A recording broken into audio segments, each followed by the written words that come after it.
alongside the former England international Paul Mariner to talk about England's bright future at international level. There's certainly plenty to talk about. You've put together your top 5 right now. Now there's a caveat here. Raheem Sterling's too old. This is the up-and-comers who could be around for quite some time. So we'll start with your number 5, and you've gone with Tammy Ibrahim. Why is that?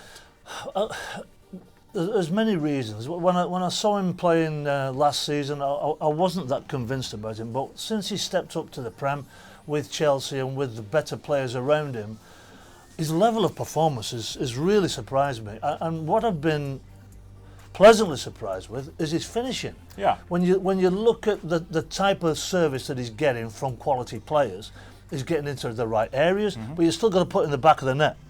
And he's been doing that. The opportunities he's created or have been created for him, and he's put the ball in the net, and he's really surprised me. So, you look at the size of the lad, his hold-up play is very, very good. He's strong, he's got some decent pace about him, and the massive key, he scores. So he's certainly a positive, but he's also someone who's maybe medium term as opposed to right now, but again, not a bad backup to have. So he's at 5.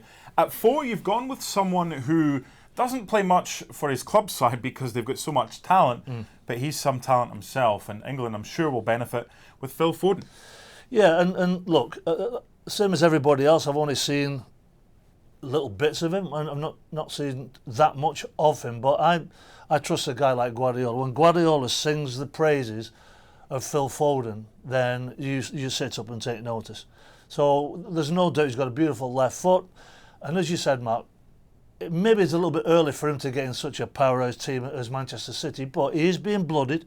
He's playing for the under-21s at international level. I've got no doubt that they'll get him into the camp, the senior level, and just integrate him a little bit. So I think this is a guy that's got incredible talent in the middle of the park.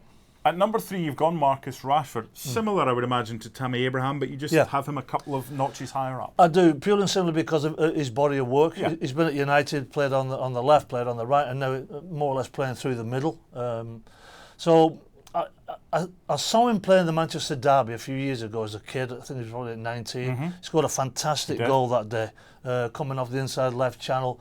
He's elusive, he's pacey, he makes fantastic runs. Now, the reason I've got him at number 3 is because he's proved himself over a period of time that he is resourceful. When the scoring dries up, he still does other things for the team. So I think just on that merit, I've got him at number 3. You and I, when we did pre-season commentaries last season, did a fair bit of Chelsea, and someone who impressed us then was Callum Hudson-Odoi. Yep. Now, he didn't make much of an impact to begin with last season. He came on to a game towards the end when he got his opportunities. He's obviously been out with the injury, but you've got him at number 2. That's pretty high. Why? Well, before he got his injury, I thought that he was going to be starting for England. I thought Southgate, because of the slew of fixtures that he had coming up, I thought it was a fantastic time for him to get integrated into the squad and integrated into how Southgate wants him to play. When he gets the ball, he's got tremendous pace. He's not afraid to take people on. He sees the pass. He doesn't just hold on to its sake. He's got a goal threat. He's obviously got an assist, and he works his socks off, working back to help the fullback. So I see a massive upside in him. And at number 1, how excited are you as an England fan and other England fans about Jadon Sancho? Every time I see him, I just think that he takes the weight of the team on his shoulders. He wants the ball constantly. If he gets his head up, if he doesn't see that ball that's going to split the lines, he takes the defenders on. His work rate, very, very similar to Hudson-Odoi in this respect. He works his socks off both sides of the ball. But going forward, he loves taking people on. It's a fantastic thing when a coach or a manager has a player of such ability where you can whip it out to him on the right-hand side and you know that things are going to happen. And he's not a selfish player. What he does, he sees the passing options, as I said. He sees that, plays the ball through, but he can get to the byline and whip it in, and that's absolutely key. Finally, those 5 are all great middle to front. But is there a bit of Arsenal about this? Where's the defenders? Where's the young centre-backs coming through? Well, I think centre-backs are a little bit different. I think with the likes of Maguire and Walker, I mean, unfortunately, John Stones keeps getting injured. We really haven't seen the best of John Stones just yet.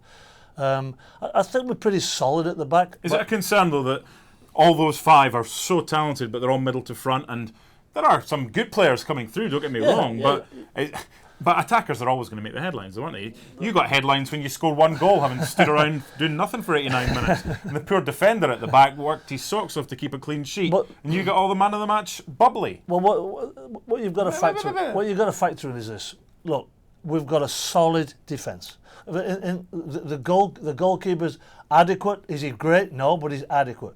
But going forward, this England side, A, you've got to get the ball off them, and B, you've got to try and attack them because they do work hard. Yes, they're exciting players. You know, Raheem Sterling, we haven't spoken about him. He's a little bit too old for this topic, but he works his socks off getting back as well. I'm just playing devil's advocate. Look, no, I'm just jealous. I know. Well, you should be. Yeah, but those 5, and it's interesting the order you've got them, how high up Hudson-Odoi is, but Jadon Sancho, this is a kid, as we've seen already, that could easily have the world at his feet. Thanks so much for watching ESPN on YouTube. And for more sports highlights and analysis, be sure to download the ESPN app. And for premium content and live streaming, subscribe to ESPN Plus.